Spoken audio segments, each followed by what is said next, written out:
Beautiful. There with his nephew. That's right. So Beautiful, beautiful. What a treat! What a treat! I said, here I am in Yerushalayim. Yay! That's beautiful. I love it. So I wanted to share that with Great, you. That's all. great. That's beautiful. Okay, tea today? No tea, Michael?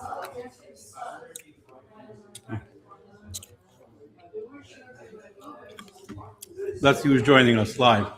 If you are watching. Michael, didn't get a tea tonight? Sat down too soon, huh? Okay, who's ready for action? If you are watching on Chabad.org, you say hi, so we'll know you're watching and we can say hi. I'm live. I'm ready to start. I'm pumped for an amazing class. I'm going to start on time because there's so much to do. So let's do this. My throat will, God willing, hold up and we'll be good.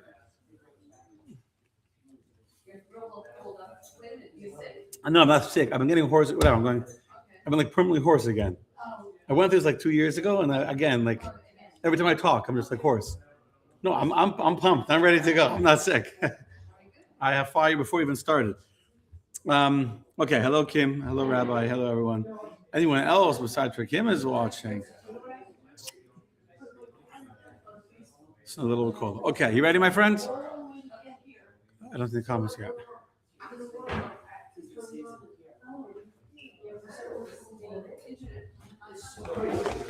Thank you.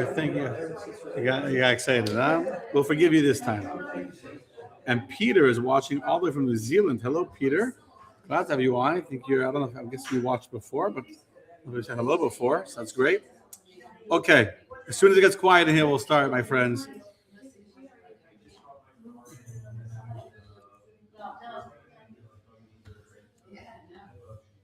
Okay, you ready? So, I'm just going to open up this document here. Let's see if I can get it.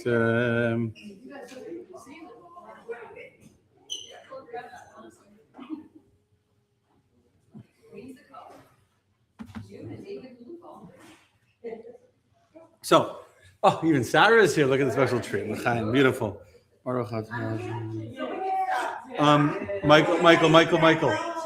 Michael, there's a leak in the cup. I need another cup. Cup is dripping. There's actually a leak in the cup.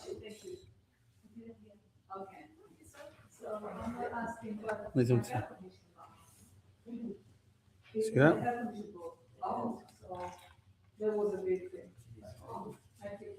Okay. Got it? Okay.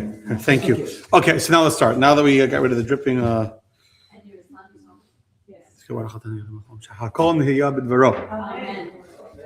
So last week we talked about the destruction of the first Beit HaMikdash, or the first temple, destroyed by the Babylonians. But as we really discussed last week, that it wasn't just the Babylonians are the ones that carried through the word of God, but the Jewish people already on the inside, the soul of the Jewish people, had long before the Jewish people had suffered the external destruction of the temple, had already lost their inner spiritual connection to God Almighty, to HaKadosh Baruch Hu. And despite the many prophecies of Jeremiah and of Isaiah and of Yecheskel, one by one warning and telling them what would happen, we went through the whole history of Menashe and then the continuation of the kings who refused to listen to God, and eventually bringing to the destruction of Jerusalem. A lot of fascinating things. We will not review it. Today, we're going to talk about the second temple and the siege and destruction of temple number 2, which is very different than the destruction of temple number 1. By the time of the second Beit HaMikdash, the second temple, there was no longer prophets. There was no longer an Isaiah and Yecheskel, etc. There was no longer open, revealed miracles like there was in the first temple. But on the flip side, the Jewish people as a whole were much more religious, much more spiritually connected, much more motivated to be loyal to God and one with God. And the study of Torah that was taking place in Israel during the times of the second Beis HaMikdash was tremendous. Jews were scholars, they were involved, they were engaged. Unlike the first temple, we had the prophets giving the Jews warnings, and the Jews basically ignoring them and doing idol worship and doing all the things that the Jews wanted to do. In the second temple, we don't find idol worship. We don't find that the Jews were rebelling against God in any significant way. The Jews were much more loyal and focused and committed to God. What? They learned. And they were religiously passionate. They were devoted to. There was a lot of, and still the second temple was destroyed.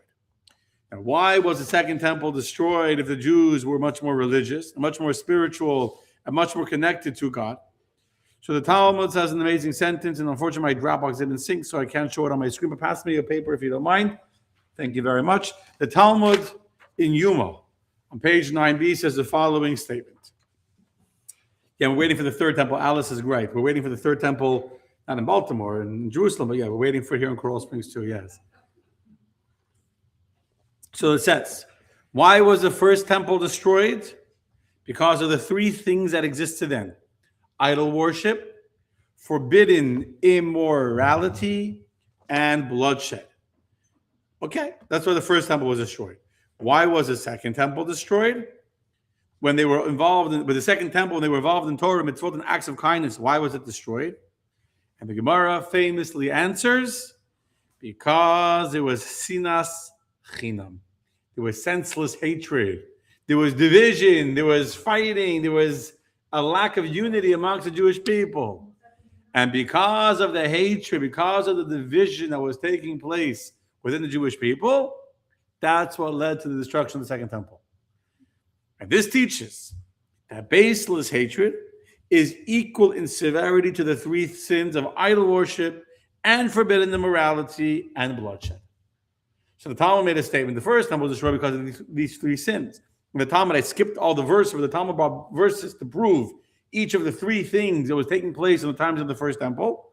But in the second temple, they weren't worshiping idols. In the second temple, they were religious. They weren't committing adultery, and they weren't murdering in that kind of way of bloodshed. And yet, because they couldn't get along with each other, because there was hatred between each other, because there was fighting between each other, therefore the second temple was destroyed, which makes hatred as bad, equal in its disastrous consequences. And this result is all the three sins combined. And yes, are you right? That just without getting too distracted, but if you know the history of what's going on in Israel before October 7th, we were absolutely Israel. In many ways, it was a very religious place and a lot of Torah and all that before October 7th. But the division and the hatred that was taking place between the different camps of the Jews was very, very, very divisive. And today, unfortunately, that is returning once again. And that's a very dangerous place. And we as Jews have an obligation to do whatever we can to cool the temperature and to learn to love each other and respect each other, even those we disagree with and even those who we think are fundamentally wrong, as we're going to discuss tonight. And I'm going to give you the history. I want you to understand, this is a very famous statement, what I just said. The second temple was destroyed because of baseless hatred is a very well-known statement. And especially if you've been around Chabad for a little bit, you know why Chabad is so into senseless love. This was the Rebbe's whole underlying philosophy, that we need to love a Jew. You know why? Because. Not for a reason. If you love for a reason, that's not pure love. That's, I love you because you're nice. I love you because you're generous. I love you because you come to shul every morning. If I love you for a reason, that's not pure love. That's not senseless love. The temple was destroyed for love, for hate that had no reason. And therefore, the love that we need to have for another Jew has to be a love that has no reason. The guy is indeed, he's an idiot, and he's a shlemazel, and he's a nunnik, and he's all the descriptions you want to give. They can all be true. They can all be true. He is. And nevertheless, I still love him. That's how we bring the third temple back. So what I want to do tonight, good evening everyone watching, good evening Andrea, good evening Kenan, and all those watching online. What I would like to do tonight is tell you the story of how Rome became the rulers of Israel, show you the backstory, because that's always the interesting stuff, the backstory, the internal debates and the internal political divisions that tore Israel apart, help you understand how this statement of the Talmud is not just some cute metaphorical statement, yeah, they hated each other, but how it's literally was the political reality of the Jews living in the decades before the destruction of the temple. And then we're going to get to the actual story of the siege and all that. Now, it's very possible I will not finish it tonight. There's a lot of juicy stuff I want to tell you. But I think, with your permission, if we only go halfway and we do it again next week, I don't think anyone will be upset at me, right? Because everything I'm going to share with you is a lot of very fascinating stuff. I'm sure a lot of it that none of you in this room have heard before. Okay, so we're going to start at the beginning. And Marie says that unconditional love is true love, and that's correct. True love is unconditional. What's it, something that's not that's contractual, etc. Yes. Okay. So just remember this idea. This is the ultimate objective. What I want to really accomplish tonight is to give you the history, but in the history, you can understand how it was a hatred that was happening within the Jewish people that allowed the Romans on the outside of the wall to break the wall and to get it. Okay. Now, the second temple stood for 420 years, 400, longer than the first temple. It was rebuilt by Ezra the scribe when the Jews came back. Just to give you a little context, so you know where we are in history. You all know the story of Purim, right? Mordechai, Esther, you all heard that story before. So this is when the Jews are in Persia, in between temple number 1 and before temple number 2. It's Darius, the Jewish son of Esther, that gives permission for the second temple to be rebuilt, and Ezra rebuilds it. And the Jews are originally under the Persian Empire. They're once again given autonomy in the land of Israel. They're given permission to have their own government under the Persian Empire, their own government. Not really their own government, to have their own autonomy and to have their own temple and their own religious services and their own religious freedom.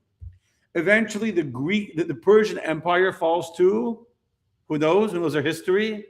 Luke? The Greek Empire. That's correct. Alexander the Great comes, conquers many, many lands, including the land of Israel, and now Israel falls under the Greek Empire. Generally speaking, Alexander the Great made everyone become like the Greeks. The Jews were an exception to the rule. The story about Alexander the Great and his interaction with Shimon HaTzadik, the high priest of the time, is a fascinating story, not for tonight, but you know this. He said that the God that I fight under is your God. Oh yeah, there's one more details to it, but basically Alexander the Great left the Jews alone. So we became under the Greek, umbrella, but with full religious autonomy in the land of Israel to practice as we wanted. Eventually, stories change with the Greeks. Again, I don't talk about the Greeks too much tonight. That's not the point. But eventually, you'll know of Antiochus and the story of Hanukkah and how the Greeks many Jews became Hellenized, and the Greeks came in and tried to take away the religious freedom. And what happened then? What's the end of the story? A group of Jews called the Maccabees win the war, and they earn not just religious freedom, but even political freedom, which the Jews didn't have before the story of Hanukkah. Just to make sure we're clear, before the story of Hanukkah, we were religiously free, way before the story of Hanukkah, but we were under the Greek Empire. Now the Maccabees, they were from a family called the Hashmonaim, or the Hashmonai dynasty. And even though they were priests, Yehuda Maccabee, Matasio, they were priests, but they now also became the kings of Israel. This was a dangerous thing because, first of all, God made it very clear in the Bible that who should be the kings? Tribe of Yehuda. Secondly, when you have all the power concentrated to one place, it never ends well.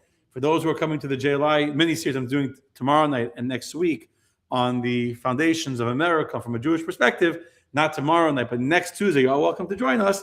One of the things that we're talking about is that separation, how in America, copying from the Jewish structure, you don't have all the power concentrated in any one branch. You have the executive branch, you have the judicial branch, the legislative branch, and in some ways that's similar to the Torah, in some ways it's different, and we'll talk about that next Tuesday. It's a little side plug, mychabadcenter.org/JLI. The discount, let me know. You're all welcome to join us. It'll be a great class. And we'll talk about then the separation of powers. But the Maccabees did not separate powers. They won independence, and so they became the political leaders of the Jewish people for about another 100 years. Marie, you're correct. He had a dream. Again, we're not going to talk about the story tonight. Shalom Shira. And eventually, the Hashmonai dynasty begins to become corrupted and fall apart. Where it really falls apart is with a king called King Yanai. Okay? Not going to talk about it too much. He was not a good king. What you do have to know is as follows.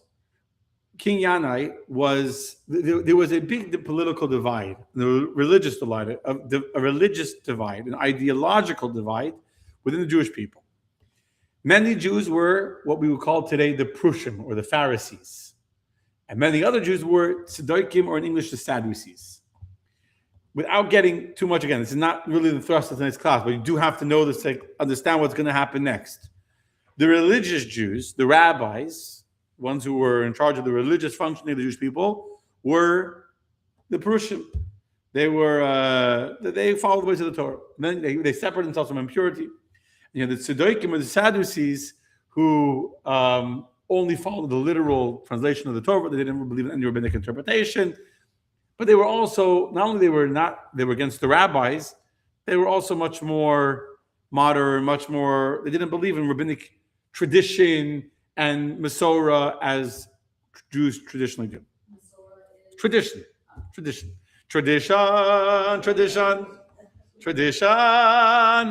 That's Masorah in English, with a little bit of cantorial embellishment. But what? Masorah is Masorah, correct. Masorah is a tradition. So a part of Judaism is not just the Bible, but the traditions of the Jewish people, and they were against that. Now, when he was a very, very wicked king, he did many wicked things. He had two sons, and this is why it's going to be important to know this. He had two sons. One son was Hyrcanus, and the other son was Aristobulus. Okay? Now, when Yanai passed away, we almost had a civil war between these two sons. So the Jews come to the queen, whose name is Shlomit something. Shlomit, I've written down here. I don't remember his name anymore. They come to the queen and they ask her to be to rule the land, and she does. And she was a very righteous queen. She kept all of Israel together. Her name was Shlomit Tzedek or something like that. Shlomit something. And she ruled the Jewish people. Shlom Tzion. Here we go. What? And all the Jews respected her. Both camps, the camp of Hyrcanus and the camp of Aristobulus, both sides, which these two kings, or two princes rather, represented these two divided camps within the Jewish people, the Prushim, the Pharisees, and the Tzedokim, the Sadducees in English. Okay, so these are the two leaders of these two camps, two political leaders. And Shlom Tzion, which is the mother of these two, keeps it all together. She gives one a governorship in Jericho. She gives another a job somewhere else. She keeps them, living far apart from each other, and she rules the kingdom. But eventually, she also passes away. And when she passes away, we now have the struggle between Hyrcanus and Aristobulus. Now, Hyrcanus was the older brother. He is the religious one. He serves as the Kohen Gadol. He's the high priest. He's in charge of the religious service. Remember, the Chashmonaim are also priests. They've concentrated all the power into one family, both religious power and political power. She divided them a little bit. She made her son Aristobulus a governor. Hyrcanus was in Jerusalem, as a high priest. And so Hyrcanus is a high priest, but Aristobulus is a much more of a strategic, ambitious, power-hungry, son who wants to conquer and to be in charge. So they have some kind of war between them, and Aristobulus defeats Hyrcanus near Jericho. Okay, he wins this war and he kind of becomes in charge, but back and forth. They're fighting with each other, and each has their loyalists that are very loyal to their side. And this goes on until eventually the Hyrcanus is defeated in Jericho, and he himself flees and forms an alliance with a different king, not a Jewish king. His name was Aretas. I don't get between the names. And basically, he had to flee Israel because his brother won this battle at Jericho, and he runs and gets the help of another king. So now already, this internal Jewish civil war has now become external. It's become international. So the Romans, who are now starting to come into power, the Romans are, because this is almost the end of the Greek Empire. And so now you have the Romans, the next dynasty, the next empire after the Greek Empire. They see what's going on. And Pompey, who is then the Caesar of Rome, sends his general, his name is Scaurus, to come and to see what's going on. And he kind of sides with Aristobulus, etc., back and forth. And each realizes that there's a war going on. They're each trying to get Rome to back them to be appointed by Rome to be the governor of Israel. Until Pompey himself arrives in Damascus. If you got lost in all the names, it's fine. Here's where the real story starts, okay? Pompey, you all heard of Pompey? Pretty famous. He comes to Damascus. That's in Syria, north of Israel. And here comes the sad part of the story. He decides he's taking over Israel. And both Hyrcanus and Aristobulus both realize that he's going to come in. We want him to appoint us and get rid of the other guy. So a delegation of Hyrcanus's people are sent by Hyrcanus to come to Pompey in Rome, asking for Rome to accept him as the representative of the Roman government in Judea and Israel. At the same time, a delegation arrives in Damascus from Aristobulus, also asking the Roman Caesar, the Roman emperor, to accept Aristobulus as the Roman leader of Israel. And who else comes? A third delegation of Jews come to Damascus, sent by the Sanhedrin. The Sanhedrin were the rabbis. And the rabbis said, this is terrible. Either one of them wins is going to be bad for the Jewish people, because neither of them care about Judaism. Neither of them are fighting for the sake of the people. Both are fighting for themselves. And so they send a delegation to Pompey saying, don't listen to either of them. You come and take over the country and let us, the rabbis, let the Jews be free from this whole fight, get rid of the whole dynasty, get rid of both of them. So Pompey is sitting in Damascus, and he has 3 different delegations of Jews coming, each one saying, please accept us as your person. Now you realize what this means. What does this mean? Very weak, very divided. But we're not just weak and divided. We're so weak and we're so divided that the only way every side thinks that they can ensure their future is by surrendering to an outside non-Jewish government to save what they thought was, understand? So Hyrcanus is coming to Rome saying, Rome, give me power, meaning who has the power?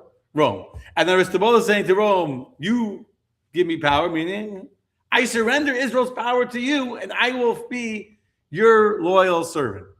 And the Jews are also saying that. And what they don't realize is that once Rome becomes the judge, it's just one step away until Rome becomes the master. And that's the huge mistake. And so Rome comes into Israel. I'm going to get to it in a second, but I just want you to realize Rome takes over Israel. Yes, they had an army. And yes, the Roman Empire was, Pompey had a huge army and he conquered many lands. But he literally all of the Jewish people came and gave Israel to him on a platter, each divided group saying, please come in, take over the land so we can be your representative. We can have the position given by you to be the authority of Israel. How awful is right? How awful. This is a terrible moment in Jewish history when 3 different delegations come to Pompey asking him to appoint them or their agent, their chosen leader as the leader of the Jewish people. Pompey is very conflicted. Which side should he take? Right? He's not sure which way to go. And so he starts moving towards Yehuda. And at one point, Aristobulus realizes he thinks he's going to Hyrcanus. So Aristobulus promises Pompey that Aristobulus says to him, if you're going to give me the authority to be the king of Israel, of Yehuda, called Judea, I will give you all of this wealth of the temple. I'll give you permission to plunder the temple. I'm going to give you, where else could he get wealth from? The temple coffers. Now, when the supporters of Aristobulus heard what he had offered to Pompey, they got very angry. And some of the defenders, some of the team of Aristobulus became upset at Aristobulus, and they refused to go along with this. And so when the soldiers of Rome came into Jerusalem to go to the temple as Aristobulus had promised, the soldiers of Aristobulus refused to let them in, and they fought, and they killed Roman soldiers. And Rome took that as a sign of revolt, and Aristobulus not only was lost from power, but Pompey arrests Aristobulus. And you know what they did back then when you arrested someone who was a political prisoner? You chained him up and took him on the parade through the capital of Rome, and Aristobulus is marched through Rome as a prisoner of war, as someone that rebelled against the Roman emperor. It wasn't him. It was a soldier. He was marched through as a prisoner, and I guess they killed him. He was done. So now Pompey sides with Hyrcanus. Hyrcanus opens the gates to Pompey. Hyrcanus' soldiers are also loyal to Pompey. They open the gates, and the supporters of Aristobulus retreat to the Temple Mount, and they dig in their heels, and this becomes their fortress on Temple Mount. Now, if you've been to Temple Mount, you understand it's a very well fortified. You have to climb. It's on the top of a pretty nice mountain. It's big. There's walls. This is where they're inside the fortress of the Temple Mount, and that's where Aristobulus, his followers that had been loyal to the temple even more than to Aristobulus, and have not allowed Pompey to raid the temple, they are inside the temple, and Pompey has taken over the rest of Israel with the assistance of the men of Aristobulus, and makes Hyrcanus his governor in Judea. So far, we clear? You got this. Okay. I want to stress this again. You have to appreciate this. The Romans do not break into a united Jerusalem. The Romans are literally begged by every different faction, please come in. And there was no war. There was no breaking of the walls. There was no siege.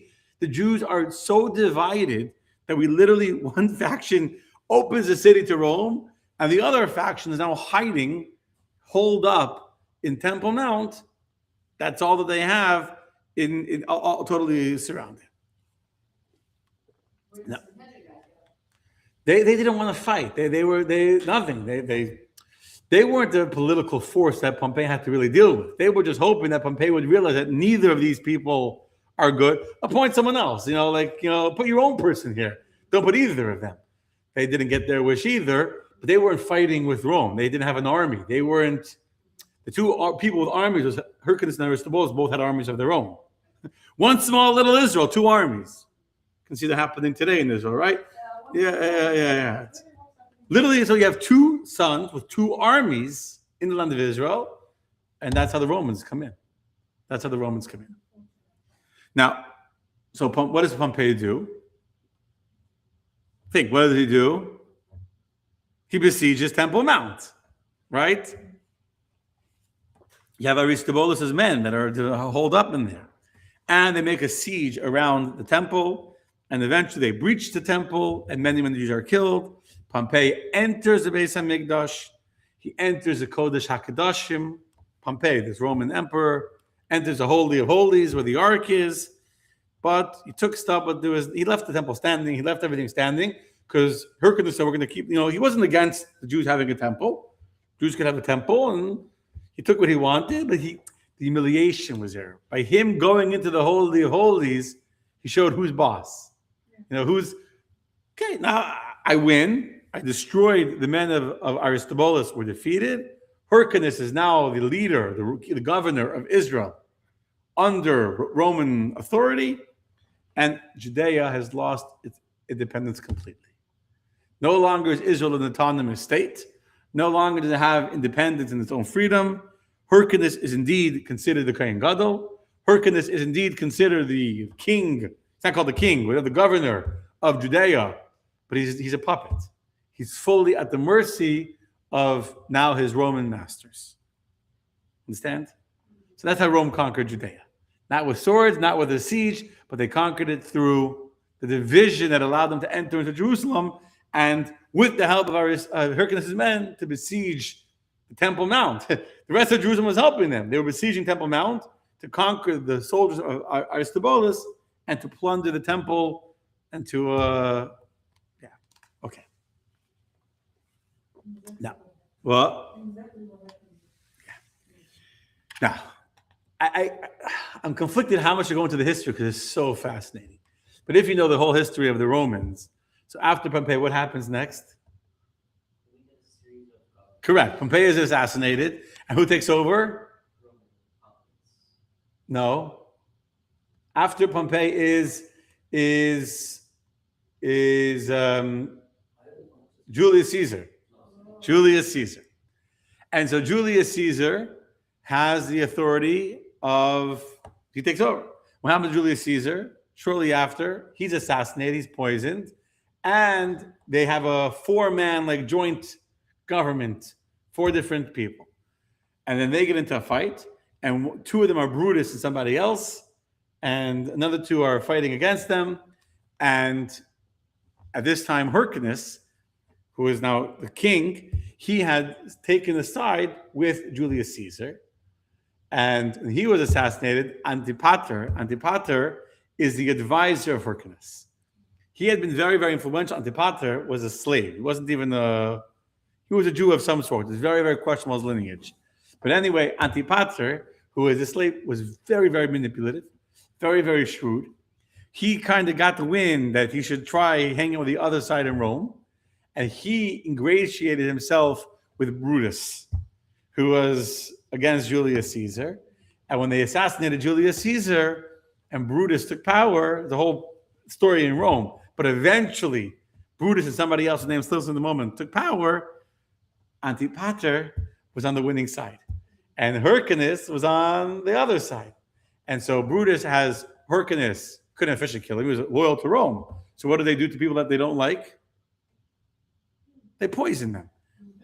Poison was a very popular item back in the Roman history. So Brutus, the new Roman emperor, has Hyrcanus poisoned, and his servant Antipater now becomes the new king of Jerusalem. So now we're in an even worse situation. Now, not only are the Hashmonaim not independent kings, but servants of Rome, but now the Jews don't even have a Jewish king as their servant, a Jewish leader as the king of Israel. Now we have this man Antipater, comes from a very questionable lineage. He was considered a servant, a slave, and this slave that had it converted in some ways. The Jewish slaves had some laws as Jews. Again, we're not going to get into the whole conversation if he wasn't Jewish, but he definitely wasn't the royal lineage. That's for sure not. He was a slave in the house of Hyrcanus, and he becomes a new king of Israel. Saying king is not the right word. New governor of Israel. He dies, and his son Herod takes over. Okay, Antipater dies, and his son is a man called Herod, or in Hebrew, Hyrcanus. You've all heard of King Herod. King Herod was a very, very famous builder. He's also a maniac and a psychopath, and many other words I could use to describe him. He was a very wicked man, a terrible person who did many bad things. And again, we could talk about him for a very, very long time. But what's clear is Herod was not a very proud Jew. It's questionable. So his mother was probably Jewish. There's a whole discussion if he was Jewish, and also his father was Antipater, who was maybe Jewish but was a slave. So his lineage is one of slaves, because your lineage, not if you're a Jew or not, but your lineage and your status went by the father. And Herod grew up in Rome, actually. Back then, it was very popular when you were in leadership. You sent your kids to boarding school in Rome. And so Herod grew up not in Israel. Herod, as a child, was raised and educated in Rome. And he was as Roman as a Roman could be. In fact, he was more Roman. Who could be more Roman than the Romans? A Jew who wants to prove that he's Roman. Right? Unfortunately, that's where the story goes. No one can be more Goyish than the Goyim than the Jew. That's the way it goes. And so this Herod, the son of Antipater, the one that had secretly gone against his own master to align himself with Brutus against Julius Caesar, and then now become the king under Roman sponsorship. He's not from the tribe of David. He's not from the Hashmonaim. He's not. Let's assume he's Jewish, but of a very, very weak lineage, and it's a very, very tough time. Now, Herod does not like the rabbis. In fact, he hates the rabbis. Now, there's many, many stories. I didn't have them notes. I listened to a fascinating class on Herod. Herod, when he was a first governor under his father, Antipater was the governor of Rome. Herod got a job as a mayor in one of the regions of Israel, somewhere in the north, and he killed a Jew. Whatever reason, I don't know why he didn't like this Jew. He killed someone without any kind of court case, out of any kind of hearing. He just decided you're not behaving. I don't like you, and he killed him. This got back to the Sanhedrin, the rabbis, and the rabbis called Herod to court. back then, governors, kings had the authority to kill, but there's still a legal process by which you need to do it. There has to be a court case, there has to be a hearing. Can't just kill them just like, carte blanche. So he was called to the Sanhedrin. And at first, Herod didn't want to come. But Antipater, his father, realized you can't just not show up. And his father kind of like forced him to come. But Herod's friends advised him, if you're going to come intimidate them. And Herod came dressed like a king with royal robes and a crown on his head to court. He came with armed soldiers all around him. He came to intimidate the rabbis. And indeed, the rabbis were intimidated, except for Bava ben Buta, who was the only rabbi that wasn't intimidated, who said that if you're going to be afraid of him now, you're going to fall to him later. And that's actually exactly what happened. They were going to try him. And in the meantime, Antipater saw what was going on, there's not whatever. And so he convinced the judges, listen, it's already late in the day till he came. Let's adjourn the case before the ruling. Let's adjourn till tomorrow. Let's adjourn. When they adjourned that night, Herod escaped. He told the son to run away. He saw that he was going to lose run away, and the son left the country that night. Fled. But so you can imagine that Herod, this Roman, he was a Jewish boy, but who grew up in Rome, that had this terrible experience with the rabbis of the Sanhedrin that wanted to try him for murdering Jews in his province without any kind of legal protocol. He hated the rabbis. And so when Herod becomes the king, you know what he does? He kills all the rabbis. He kills all the rabbis. I told you he's a brutal, evil, sadistic sociopath. He killed all the rabbis, except for one rabbi he left alive. Who was the one rabbi he kept alive? Bava ben Buta. The one rabbi that had not been afraid of him when he had come to court. And it's very interesting that the rabbi that had not been intimidated of him was the only rabbi he respected. All the other rabbis he killed. He was a wicked man. He killed his family. He killed all the Chashmonaim. I'm skipping a lot of very interesting details. He killed all of the family of the Chashmonaim, including the last remaining, there was no one left. He killed them all. The last remaining daughter of the Chashmonaim, he wanted to take her as a wife so he can give birth to children that would have the Chashmonai blood in them so his children would be able to continue, because he knew the rumors that he was from a family of slaves, etc. And this girl, she jumped off the roof and she made an announcement before she jumped. She said, anyone that says that they're from the lineage of the Chashmonaim, they are liars, because I am the last of the family. He killed all the men. He killed anyone that could possibly be a threat to his kingdom. He killed. And the woman he kept for himself, she jumped off the roof and she said, there's no one that will be alive from the Chashmonaim to maintain her purity. Again, I'm telling you a lot of stories that condensed. I just want to give you an idea of the wicked man you have to be to literally go kill anyone in the family that you come from. He was from, he killed them all. Killed them all. Now this Bava ben Buta, I'm going to skip ahead a little bit. He kept him alive. But he didn't want him to be a very active rabbi. He didn't like rabbis. So what does he do with Bava ben Buta? Worse than putting him in jail. He did put him in jail, but not only put him in jail he could still escape. He gouges out his eyes. Why not? For fun. So he's alive, but he gouges out his eyes. He blinds him. And then later, Herod will be having a conversation with Bava ben Buta. Now Bava ben Buta didn't know who he was because he couldn't see. He disguises it when he starts acting as if he's another prisoner, talking bad about Herod, looking for an excuse. He was schizophrenic, probably. I'm saying he was. So he killed all these rabbis, and he felt guilty about killing all the rabbis. So now he was trying to justify that the rabbis really deserve to die. So what does he do? He starts trying to set up Bava ben Buta to speak bad about Herod. So he can say, oh, you see, the rabbis do think bad about me, and that's why I killed them. So he gouges out his eyes. So he shouldn't see who he's talking to. And then he pretends to be another prisoner in the prison. He starts talking to him and starts cursing out King Herod, waiting to hear Bava ben Buta taking the bait, and also cursing out the one that had blinded his eyes and killed all of the other rabbis. But instead, Bava ben Buta says, how could I curse the one that God made king over Israel? If God gave him the position of authority, I can't curse him. And he was so taken by that, he became full of remorse, as Herod, and he starts to cry, and he asks Bava ben Buta, what could I do now to make up for the fact that I killed all the rabbis? So Bava ben Buta told him, because you destroy the rabbis, you have to rebuild the temple to be a beautiful place once again. That will be your That's what you can do. And Herod loved to build. That was one of his ways of dealing. He was a madman. He was a maniac. So when Herod built, he didn't just build. I'm saying he built. No one built better than him. I can think of a modern day example of this. Some of them might talk in a similar way.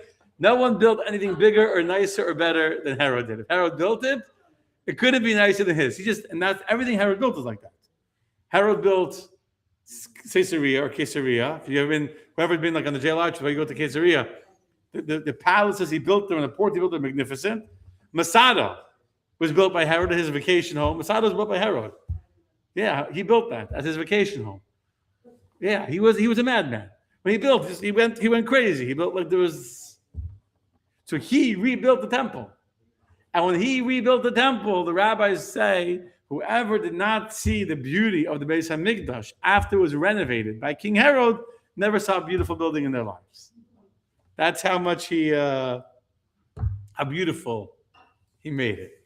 Because whatever, the same guy that killed the rabbis became the lead donor. Was his name on the building. So he had a big plaque. Right when you walk into the temple, there's a big plaque. I'm just talking about the plaque, but it was his building. Everyone knew he didn't need a plaque. Everyone knew it was King Herod's building, and he went crazy building it like crazy. Okay. So that's what Buddha told me. You extinguish the light of the world by harming the sages. So rebuild the light of the world by rebuilding the Beis Hamikdash, which is what he does. So I'm telling you, the guy's nuts because the same schizophrenic, maniac that kills all the rabbis goes crazy building the most beautiful temple anyone's ever been to in their lives. It's just crazy. Okay, what's the problem? A beautiful building does not replace rabbis.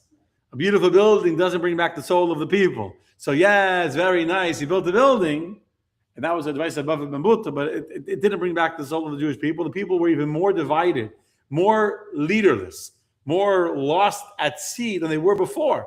The rabbis had at least been like a guiding light.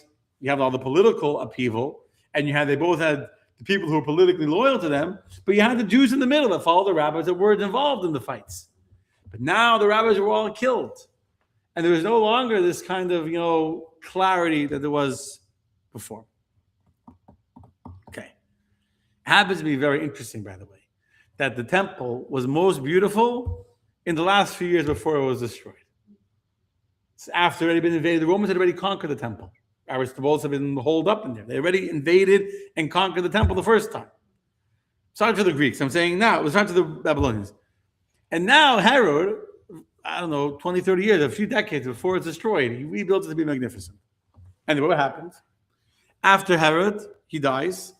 His kingdom is divided among different sons of Herod, and Judea becomes more and more ruled not by even Jewish people, but by Roman officials, by Roman overlords or Roman governors that are appointed by Rome, who are sent from Rome into the land of Israel to control Israel, and not just to control Israel, but what else should they do? Collect taxes. You guys are missing the whole point of Rome conquering land, right? Milk the land for whatever it can be gotten for.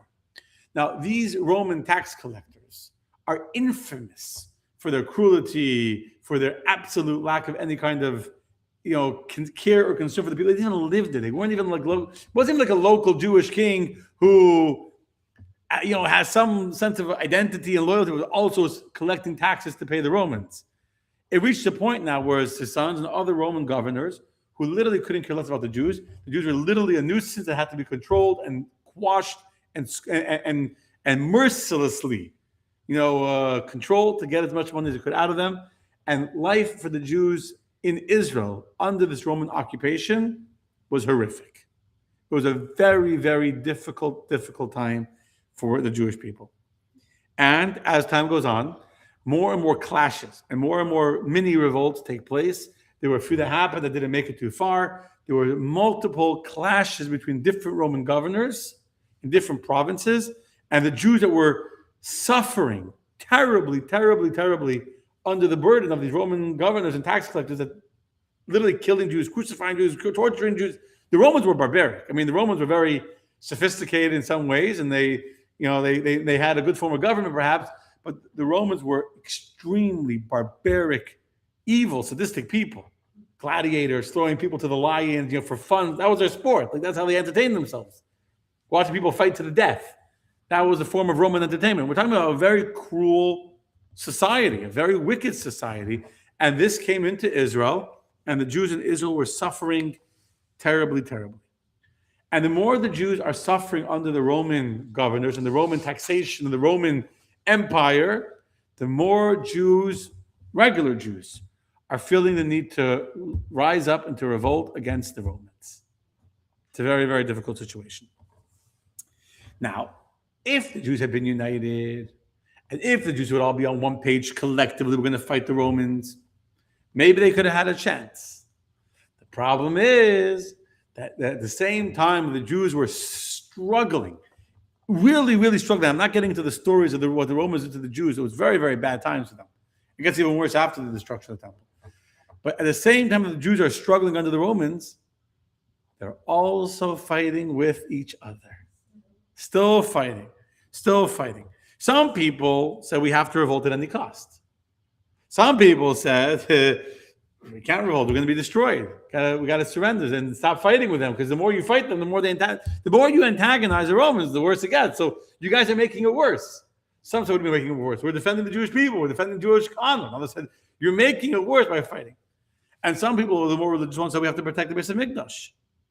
So you have all kinds. You had the wealthy that wanted the stability. You had the poor wanted to fight. It was a very, very chaotic time, and the Jews were in a deep state of disunity and lack of agreement on how to deal with the problem of Rome. A lot of fighting. What? Yes. And right to the 40 year before the destruction of the temple, the Gemara in Yuma says that many changes started to take place. The Jewish people were losing the miracles that happened in the temple. For 400 years or 380 years stopped happening. The red wool, the red ribbon that they would tie around the head of the goat on Yom Kippur would miraculously would turn white. When they would throw it off the cliff, it stopped turning white. And the lot, they would do two lots, would be on the right hand, and it come up on the right hand. Many doors stopped opening by themselves. Many miracles used to happen in the temple stopped happening. It was because of fighting of the Jewish people. Now, at this point, we come to a very famous story. A very, very famous story that precipitates the final invasion of the Romans. What is the story? I'm sure some of you know the story, but we have to say it because you can't appreciate the fighting among the Jewish people and how we invited Rome to destroy us once again without knowing the story. The story is about a man, a very, very wealthy man, who wanted to make a big, big party. Now, he sent his servant to go invite his friend, whose name was Kamsa. The problem is that the servant, by mistake, didn't bring the mail to Kamsa. Instead, he went to another man called Bar Kamsa. Now, Bar Kamsa was not just not a friend of this wealthy man who made the party, he was actually an enemy. They were on opposite sides of whatever political camp, were they enemies. And so the servant made a terrible mistake. The mail was supposed to be, the invitation was supposed to be to Kamsa, and by mistake, the invitation ends up at the home of Bar Kamsa. Bar Kamsa sees the servant of his enemy come to his house and gives him, here's your invitation to come to the party, I don't know, next week, Tuesday. So at first, he's thinking, I'm not going to go. But I said, he's inviting me. Obviously, he wants to make peace. He wants to make amends. And so Bar Kamsa gets all dressed up, and he goes to the party. He comes to this rich man's house, and the rich man sees his enemy sitting there at his party. He says, what are you doing here? Get out of my house right now. I hate you. You're my enemy. So he says, what do you mean? Your servant invited me. I got an invitation. He says, I don't care who invited you. It was a mistake. Get out of my house right now. And he says, he was very embarrassed. This was a rich man making a big party. All the who's who of Jerusalem was there. The rabbis, the big machers, the president of the synagogue. I don't know what I'm saying, the guy, the head of the Golf Association. All the big machers were sitting there at this very fancy dinner. He became very embarrassed. He said, please don't kick me out of your house. Embarrass me in front of all these people. I promise you I'll pay for my food. I'll pay for my food. Just don't kick me out. And the rich man gets even angry. He says, get out of my house right now, or else I'm going to throw you out. He says, I'll tell you what. I'll pay for half the party. I'll pay for half the party. Just don't throw me out of the house. And the rich man says, I don't care about your money. You don't belong here. You're my enemy. Get out of my house right now. He says, I'll pay for the whole party. Just don't embarrass me in front of all these other rabbis. And the man refused to listen, and he had his guards come, and in front of all the rabbis and all the important people of town, he was very, very ignobly and very rudely picked up and thrown out of the house in front of everyone. And this man, Bar Kamsa, was extremely angry. He was very hurt.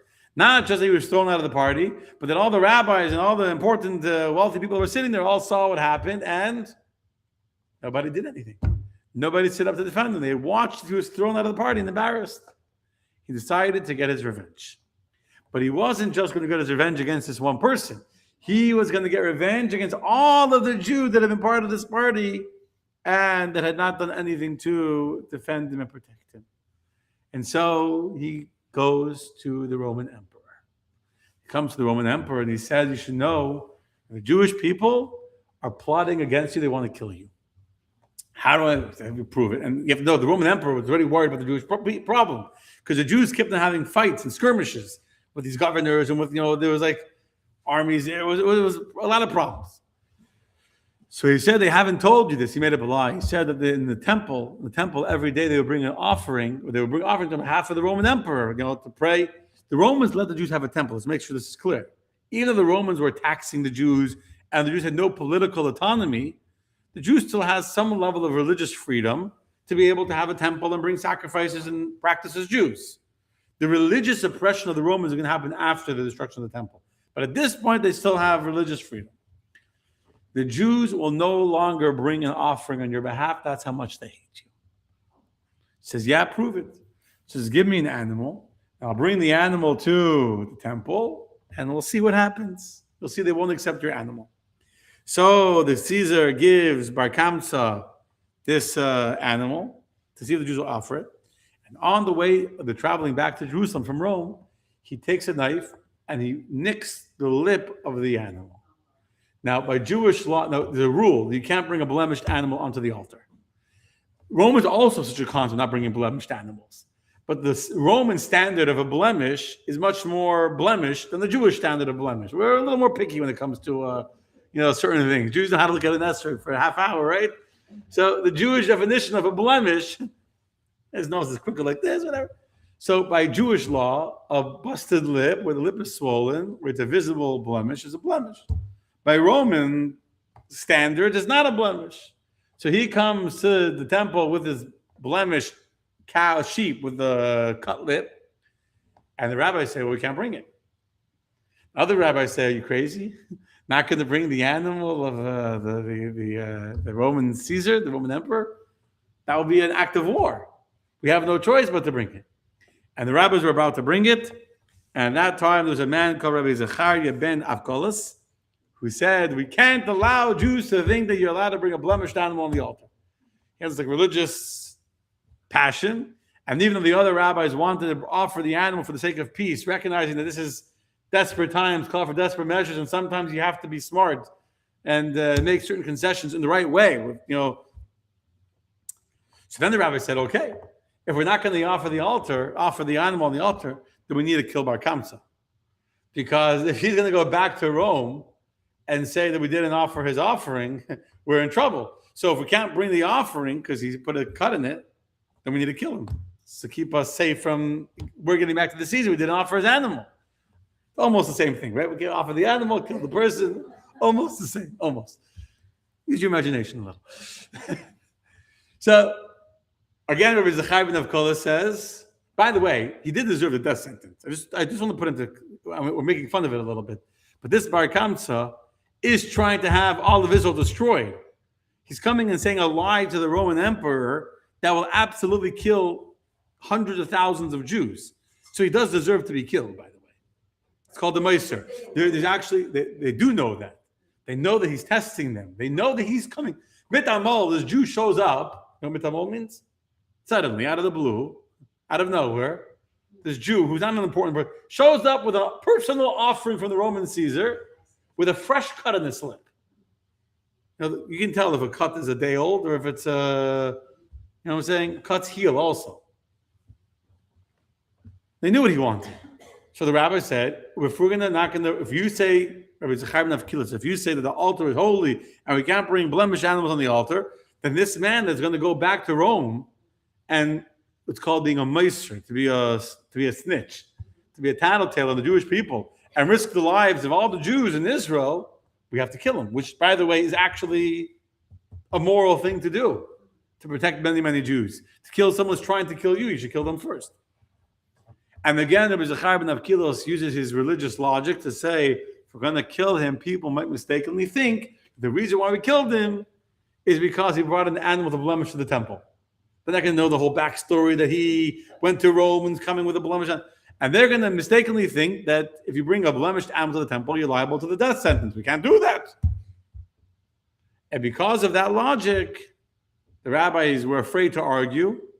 They didn't have the leadership. They didn't have the strength of character to demand that we can't allow this Bar Kamsa to go back to Rome saying we didn't bring the offering. Instead, what did they do? Nothing. They did nothing. And because they did nothing, he went back to Rome and said, yes, you see, look, here's the animal. They refused to take the animal. How stupid. You see, maybe they should have killed him, right? No, I see you changed your mind pretty fast. Poison. Yeah, they should have killed him.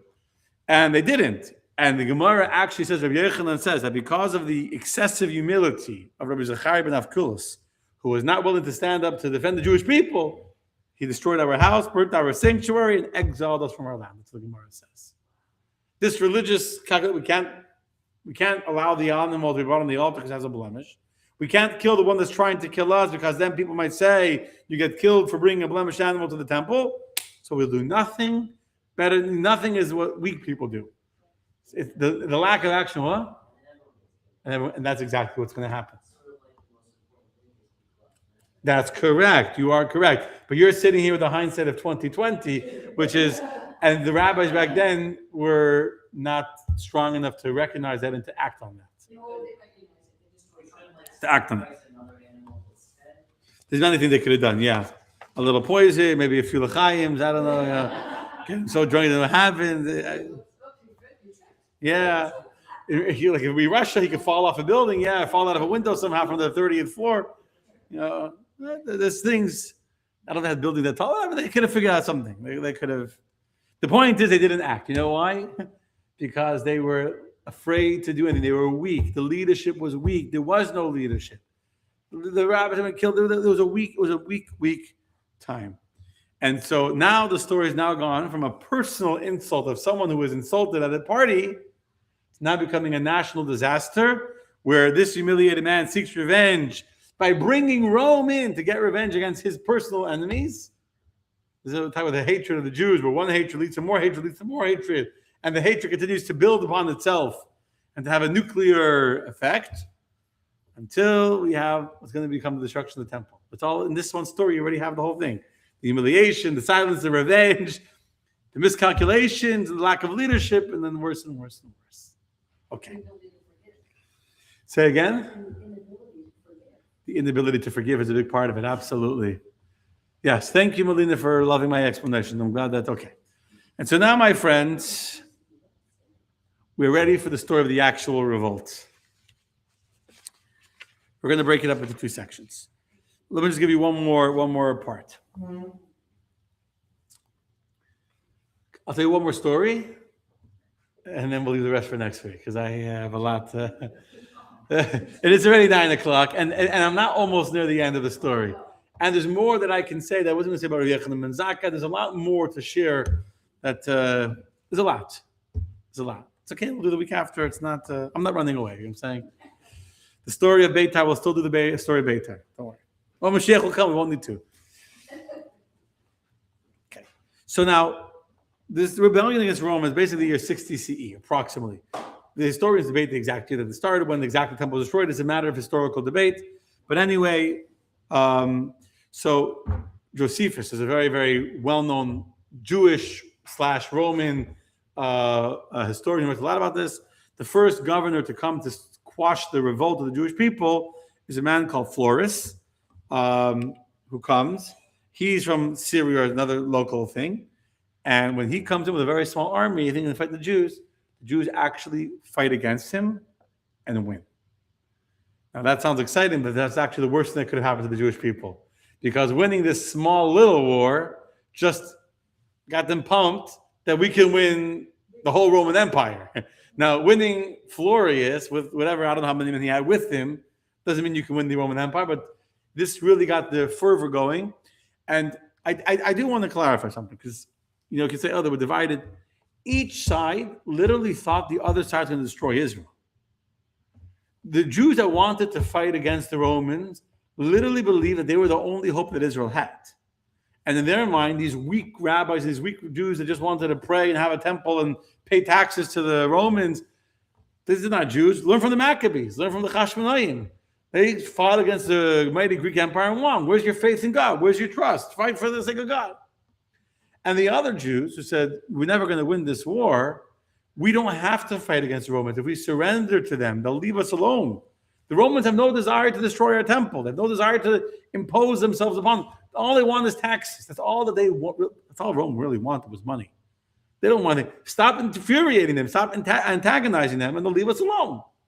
They'll leave us political, religious freedom to live peacefully and pay taxes. And each side was convinced that the other side was going to destroy Israel. There was no middle ground. The civil war between the Jewish people was intense. And after this first group came, and the Jews had some kind of a military victory, that was it. They reached a point of no return, and there was no way Jews could see the other side. Again, we today could see both sides. They couldn't see the other side. The Jews that wanted to fight could not understand how a Jew was willing to surrender, not fight for Israel. And the Jews that said you're going to be killed if you fight the Romans, and this is suicide, didn't understand how they couldn't see that. Don't you see how powerful the Roman Empire is? They've conquered every country in the whole world. We have no chance against the Roman Empire. There was no one to talk to. Okay. Now, the first after this, so Rome sends a huge army led by Nero Caesar against Yerushalayim. This is the army, the general is called Nero. And end with this story.